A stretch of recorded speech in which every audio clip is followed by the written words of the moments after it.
पढ़ी थी, it was about the budget of ISRO, ठीक है।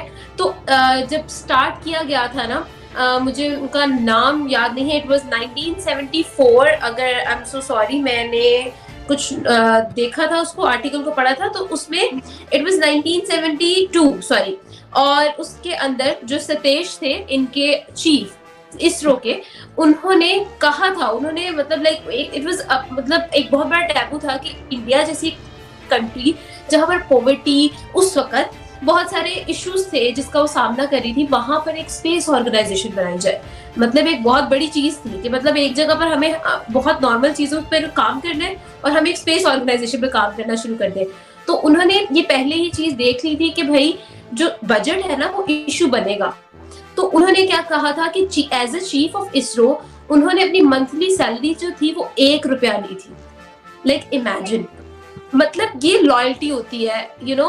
और उसके बाद से अब तक जितना भी इसरो का बजट है वो एवरी ईयर 20 साल से इम्प्रूव होता आ रहा है, इंक्रीज होता आ रहा है, ठीक है। एंड ओवरऑल इकोनॉमी जो है इंडिया की, आमना करंटली उनके जीडीपी में से 0.8% 0.8 एग्जैक्टली मैं इसी तरफ आ रही थी कि 0.8% जो है वो इसरो की तरफ जा रहा है, और उसमें से भी वो लोग मतलब चांद पे पहुंच रहे हैं। और इसको भी आप छोड़ दें मैविश, मैं आपको एक और मजे की बात बताती हूँ। चंद्रयान 2 का जो बजट था इट वाज 870 करोड़, और अब जो है उन्होंने चंद्रयान 3 जो कि और डेवलप्ड और ज्यादा जो है मॉडिफाइड है, उसकी 615 करोड़ के अंदर हुआ है। एग्जैक्टली। तो आप खुद देखिए कि मतलब उन लोगों ने उस चीज को इम्प्रूव किया है।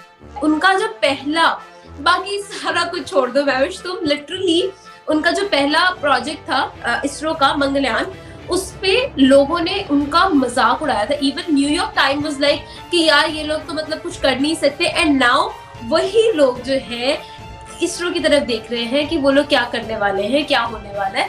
असल में सारी बात आ जाती है हमारी मैनेजमेंट की और इस चीज की कि किस तरह से जो है सिचुएशन जो है हम लोग ओवरकम कर सकते हैं। हम लोगों को अंदाजा नहीं है कि हमारे असल प्रॉब्लम्स क्या है। असल प्रॉब्लम हमारा पता है क्या है कि 64% से अबव हो चुकी है, ये मैं रिसेंट जो है सिनेरियो की बात कर रही हूँ, 64% से अबव हो चुकी है हमारी यंग जनरेशन। ओवरऑल पॉपुलेशन की हम पाकिस्तान की बात करते हैं तो 64% इज यंगस्टर्स। और हम लोग किसी भी कंट्री की बात कर ले तो यंगस्टर्स जो होते हैं वो किसी भी कंट्री का असासा होते हैं, उसका एसेट होते हैं जो उनको आगे लेकर जाते हैं। हम लोगों ने अपने यंगस्टर्स के लिए वो ग्रोथ ओरिएंटेड काम, वो करियर ओरिएंटेड काम, वो अवेयरनेस दी नहीं है।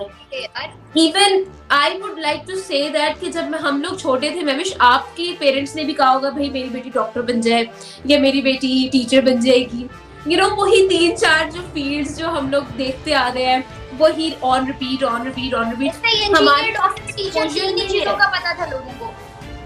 एग्जैक्टली हमारे पास एक्सपोजर नहीं है। बेटी फर्स्ट आ गई मतलब ये तो डॉक्टर बनने के लिए पैदा हुई है, बेटा फर्स्ट आ गया तो ये इंजीनियर बनने के लिए पैदा हुआ है, और कुछ नहीं तो भाई आर्मी में भेज दो, ठीक है। तो ये सारी चीजें हम लोगों ने एक्सपोजर, आप खुद देखिए स्पार्को की हम लोग जब बात करते हैं ना, लिटरली मैविश, मैं बीइंग एन एंकर पर्सन, हम लोग इतने टाइम से काम कर रहे हैं, आप और मैं, हम लोगों ने ऑलमोस्ट एक साथ स्टार्ट किया, ठीक है। काफी लंबा हम लोगों ने जो है वो एक सफर तय किया। मुझे भी नहीं पता था कि Pakistan has a space organisation. Chandrayaan 2 का जो मिशन था वो बहुत ही स्लाइट चेंजेस की वजह से नहीं हो सका। ओनली लाइक आप खुद देखिए, मतलब अगर हम अंदाजा लगाए 750 metres, it was not a big distance, लेकिन उन्होंने रिस्क नहीं लिया, वो लोग वापस आ गए, ठीक है। अब सिचुएशन यहाँ पर ये है कि उन लोगों ने जब वो मिशन नहीं कर सके तो यहाँ पर इतना क्रिटिसिज्म हुआ, यार आप तो चांद पर जा रहे थे, ये है वो है, मीम्स बनना शुरू हो गई। हमारे यहाँ पे मीमर्स बड़े तेज है, ठीक है। तो ये सब कुछ होना शुरू हो गया, लेकिन उसके बाद हुआ ये कि हम लोगों ने फिर उस चीज पर हमने काम नहीं किया। They improved, they took 4 years for that, लेकिन उन्होंने इम्प्रूव किया। इम्प्रूव करने के बाद व्हाट दे डिड इज उन्होंने दोबारा ट्राई किया। अच्छा, चंद्रयान 3 की एक और इम्पोर्टेंट फैक्टर जो है वो इतना हाईलाइट नहीं हो रहा, वो है उसका लॉन्च व्हीकल SLV3। वो भी इनकी तरफ से जो है मोर हैवियर जो रॉकेट्स हैं, जो स्पेस क्राफ्ट्स हैं, उनको लॉन्च करने के लिए बहुत ज्यादा इंपॉर्टेंट और सिग्निफिकेंट था। ना सिर्फ चंद्रयान 3 की सक्सेस है, बल्कि वो जो लॉन्च व्हीकल है इंडिया की तरफ से, उसकी भी एक सक्सेस है। सो ईच एंड मतलब देखो ना, आप एक प्रोजेक्ट कर रहे हो, उसके साथ ही आप कितनी सारी और चीजें भी कर रहे हो, ठीक है, आप हर चीज को कनेक्ट करके लेकर चल रहे हो। अब जैसे उन लोगों ने सिर्फ काम, उन्होंने अपनी इम्प्रूवमेंट पे काम करना, उन्होंने काम करना था अपने चंद्रयान 2 की इम्प्रूवमेंट पे, और उसके बाद उसके अंदर जो भी मिस्टेक्स थी, जो भी चीजें थी, उनको उन्होंने दोबारा से जो है अपनी तरफ लेकर आना था, उसको जो है ओवरकम करते हुए चंद्रयान 3 पर उसको इम्प्लीमेंट करना था। लेकिन उसी के साथ साथ उन लोगों ने अपना लॉन्च व्हीकल भी जो है वो भी इंट्रोड्यूस करवाया, उसकी भी सक्सेस हुई। And at that time India के जो प्राइम मिनिस्टर है, and like he is really a great man, मतलब चाहे जितना इंडिया पाकिस्तान दुश्मन ये वो, but he is a great man, he is a great leader. उसने बताया है कि भाई ऐसे लीडरशिप होती है।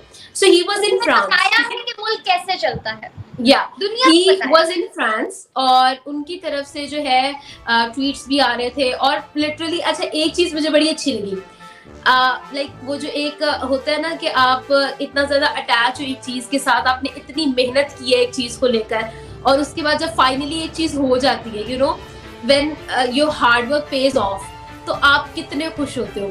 वो खुशी हम लोगों ने देखी उन डायरेक्टर्स के फेस पे, जब वो लोग स्टेज पे खड़े थे और लॉन्च हो रहा था Chandrayaan 3, and they were crying, उनकी एक्साइटमेंट के tears, we saw it literally and I felt it, के वो लोग बोल नहीं रहे थे, they were out of words, उनके पास अल्फाज नहीं थे वो किस तरह से एक्सप्लेन करे कि हम लोगों ने कितनी मेहनत की, it's finally happening, you no.